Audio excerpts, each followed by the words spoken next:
معزز سامعین و ناظرین، السلام علیکم ورحمۃ اللہ وبرکاتہ۔ سامعین محترم، اسلام ایک مکمل ضابطۂ حیات ہے جو زندگی کے ہر پہلو میں رہنمائی فراہم کرتا ہے۔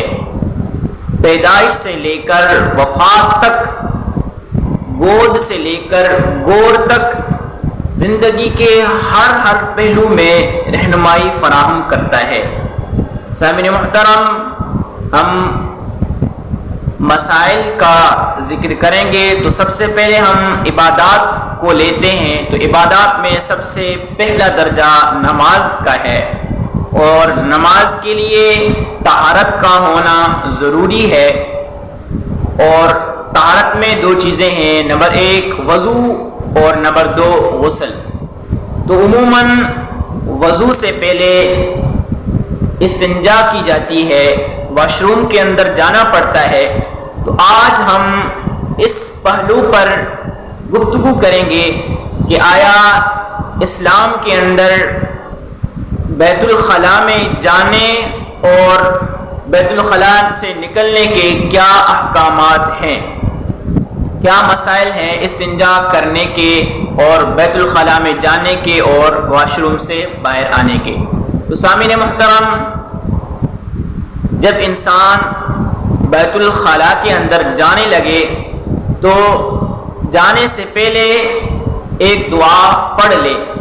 صحابہ کرام فرماتے ہیں کہ نبی اکرم صلی اللہ علیہ وسلم جب بیت الخلاء جانے لگتے تو آپ اس سے پہلے ایک دعا پڑھتے، وہ دعا یہ تھی: اللہم انی اعوذ بک من الخبث والخبائث۔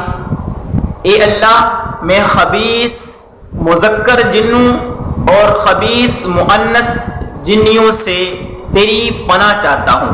تو سامعین محترم، سب سے پہلے یہ دعا پڑھنی ہے اور اس کے بعد الٹا پاؤں واش روم کے اندر داخل کرنا ہے۔ اور اس میں ایک انتہائی اہم بات یہ ہے کہ جب انسان یہ دعا پڑھ لیتا ہے، جب کوئی مسلمان یہ دعا پڑھ لیتا ہے تو وہ اللہ رب العزت کے حفظ و امان میں آ جاتا ہے، پھر کوئی چیز اس کو تکلیف نہیں پہنچاتی۔ اور اگر کوئی شخص اس دعا کو نہیں پڑھتا تو پھر امکان ہے کہ کوئی چیزیں اس کو تکلیف پہنچائیں۔ بہت ساری چیزیں ہوتی ہیں انسان کو تکلیف پہنچا سکتی ہیں، تو ان تکلیفوں سے بچنے کے لیے، ان پریشانیوں سے بچنے کے لیے نبی اکرم صلی اللہ علیہ وسلم کے اس فرمان پر عمل کرنا چاہیے، ان دعاؤں کو پڑھ لینا چاہیے تاکہ زندگی میں کسی قسم کی کوئی پریشانی نہ آئے۔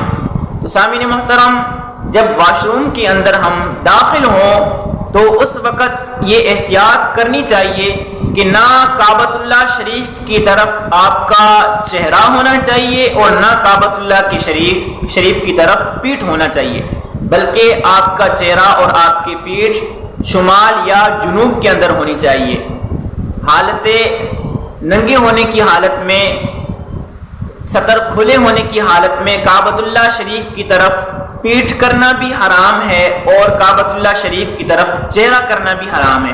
تو اس بات کا بہت زیادہ احتیاط کریں کہ جب آپ واش روم میں جاتے ہیں یا نہانے جاتے ہیں، کسی طرح بھی آپ جب برہنہ ہوتے ہیں، آپ کا جسم جب کھلا ہوا ہوتا ہے تو اس وقت نہ کعبۃ اللہ شریف کی طرف آپ چہرہ کریں اور نہ کعبۃ اللہ شریف کی طرف آپ پیٹھ کریں، کیونکہ نبی اکرم صلی اللہ